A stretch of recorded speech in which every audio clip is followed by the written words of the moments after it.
Hi guys, Chris here with Super Savvy Travelers. Hey, thanks for weighing in on the renovation property that I put up the other day. I'm going to do a few more of those because, there's so many of these properties that you could just put a little bit of love on them and they would be beautiful and wonderful. And I think if you know that and you know how to approach them, you might be more interested in getting one of these, especially for you Canadian guys. If you're picking up a property here in Italy, it has to be non-habitable unless you're in certain zones, and there's all kinds of caveats on that. But you can buy yourself an inhabitable property and fix it up and turn it into a dream home. And then you can bypass that whole regulation about not being able to buy properties in Italy. So anyway, I chose another one for you guys. This one's in Acqua Pesa, and I was just up there the other day, and I'm telling you, the views from up there are stunning. Acqua Pesa is a beautiful little town. So check it out, you guys. Tell me what you think. Okay, so I chose this cute little house because it's in Acqua Pesa, and I was just out there and it's very pretty. Acqua Pesa is a lovely little historic center, and it looks to be pretty vibrant. There's still people there kind of living and working and that kind of thing, so that's a nice thing. In any case, this one is listed at 45,000 euros and 120 square meters, which is pretty big for one of these houses. Now, when you look on the real estate listing, they say locali, which means rooms. It says 4. That doesn't mean 4 bedrooms, it just means 4 spaces. Or it could mean 4 bedrooms, who the heck knows? So basically, I would just ignore that because you're gonna end up changing the dispensation of the rooms anyway. And you'll see when I go through this property with you. It has 2 bathrooms, it's on the first and second level, which is pretty nice, and it has views of the sea. So let's have a look. The facade looks really good. It's actually a nice shape. I don't think I'd do anything with that facade. Maybe put a little layer of elastomeric paint over it for protection, but it looks from the inside, it doesn't look like there's a lot of moisture intrusion. Now, you come into the unit and it looks like that's the front door, and there's a little staircase coming down into the unit, which I don't understand because if you're on the second floor, it doesn't make sense. However, that could be a staircase leading up to a closet. I'm not really sure because I don't see a front door here. What scares the heck out of me? No railing. A lot of times in Italy, they just leave the railing off and it scares the daylights out of me. I hate going upstairs like that. The first thing I would do is put in a railing. That's just me though. If you guys are like mountain goats, that's fine. You don't have to put one in. Now, we have in here a pretty good sized room. A little tip on staging, guys. If you're going to stage houses, don't take all of the furniture out and just show the empty rooms, or don't put a bunch of furniture in that makes no sense. Like if you look at this room, you go, okay, is this the soggiorno area? Because it's big and you've got a balcony there and a lot of light and what looks like a console for a soggiorno area. Or is it a dining room? Because there's a dining room table in there. Is it a bedroom? There's a bed. This is very confusing for people, and a lot of people just don't want to deal with it and they'll just flip on. So understand that as we go through. This room, I would make a soggiorno because you've got the beautiful balcony there. Now here's another view of it here, but you've got a gorgeous balcony there, tons of light. And as you'll see, the kitchen seems to be right off of the soggiorno area. And there's a washing machine in the kitchen, so you can run out and hang your clothes out on this rack here and get them dry.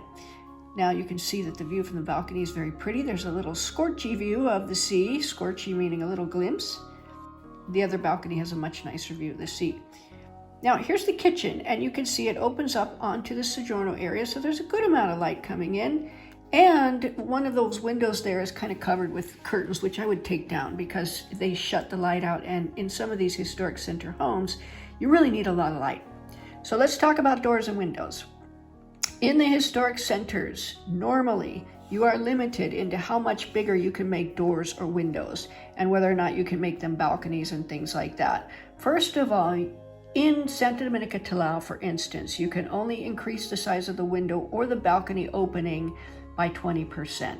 So you're limited there. Another thing is, if you wanted to make the window bigger or make a little step out balcony or anything like that, a lot of times you have to check with the guy who owns the property below you because you might block his light. And if you do that, you have to get permission from him. There's a lot of things you need to get permission from the neighbors for.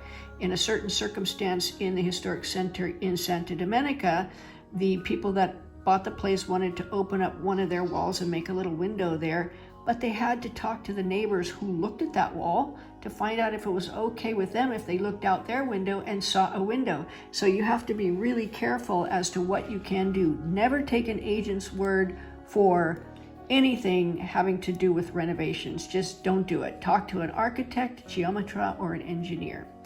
Okay, that said, oh, look at the door on the right-hand side. That door is pretty cool.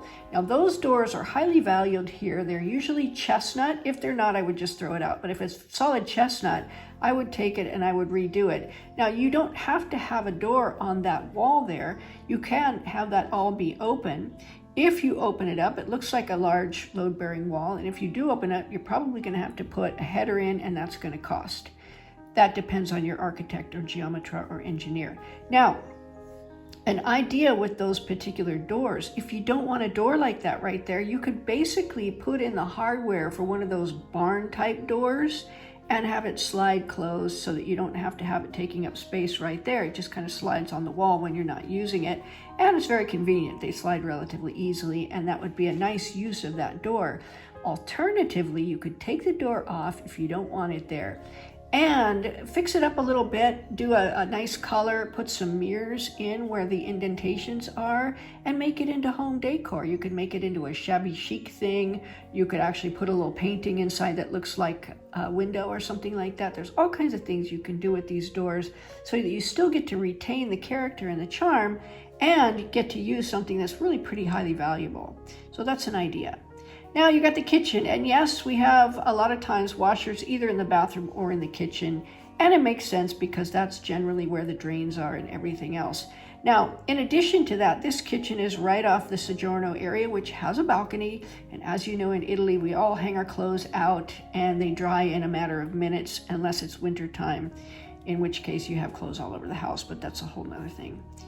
Okay, look at this room here. Is it a bedroom? Is a bed in it? I don't know. A bunch of armadios in there, a trunk and some other stuff, and a fireplace.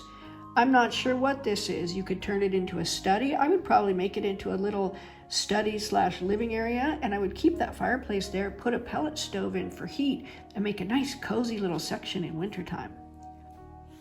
Now here you have a bed in what looks like a hallway. I would not do that. And it's nice that you have a closet there, so you have storage. I would take that bed out, obviously, and turn that into just a nice sort of hallway, put up some mirrors and some artwork and stuff like that. It'd be very pretty. Now here's another room, and again, what is it? It looks like it's got some living room, dining room stuff, and a bed and some armadios. Again, you can turn it into whatever you want. Now let's talk about these marble chip floors. These are marble chip tiles. They are not like the terrazzo floors that are so beautiful that you find in Florida. These were put in probably around the 1960s. They're not very valuable. They're not well liked. Yet for resale value on these homes, I would not have the marble chip floors in there. I would swap them out. You could probably float some engineered hardwood over the top, and you may be able to tile right over the top. That's a question for your geometra, your engineer, or your architect. But flooring in these places is not that difficult to swap out. If you can lay stuff over the top, it saves so much time and energy, and it saves you a lot of cost because dumping stuff is expensive here. Now, here you have the part under the roof, and they probably show you that to go, hey, look at all this space. And the roof looks to be in decent shape. I can't really comment because I'm not an architect or engineer. If you ever have a question about a roof on a property that you're buying, you can hire Pete and he'll drone the roof. We'll bring Antonello with us and he can inspect it on the drones so that you don't have to hire somebody to go up there and put their lives at risk on these super high roofs. Antonello can just look at the drone and tell Pete where to zero in, and he can make his assessment then. But that said, there's quite a lot of space up there. There's storage. I would clean it up and use it for storage. Now here's one of the bathrooms, not in horrible shape. Again, they have the postage stamp shower. I would look at reconfiguring that a little bit. I'm not a fan of postage stamp showers, or if it's in an area where it's mostly living spaces, do you really need a shower in that room? Make a real nice powder room. Here's another bathroom, another postage stamp shower, but look at all the space in that corner. They've got the teeny tiny shower pan, and then they've got a sort of a funny shaped wall there. Why not take that shower pan, put a bigger one in, make it twice the size, put up a sheet of glass, put some beautiful tiles on the wall there, and make a little shelf right there where the little indent is. There's a little triangular sort of indent there. A lot of times you find that in the historic centers, oddly shaped rooms and strange things and corners. But use it to the best of your ability. You can put little shelves in there. I would tile over that whole section, make it really bright and really pretty. And of course, you get rid of the old toilets and sinks and everything else, put in new modern stuff. It's gonna be gorgeous. So there you go, guys. Again, here's your view out the other balcony. That right there would sell me on this property. And if you've got a good geometra, a good architect, a good engineer, and you've got a good builder, which you would if you had the good architect and engineer, you could do this all very simply and easily. You don't have to spend a huge amount of money, and you could turn this into an absolute jewel. So there you go, guys. Hope that helps. See you soon.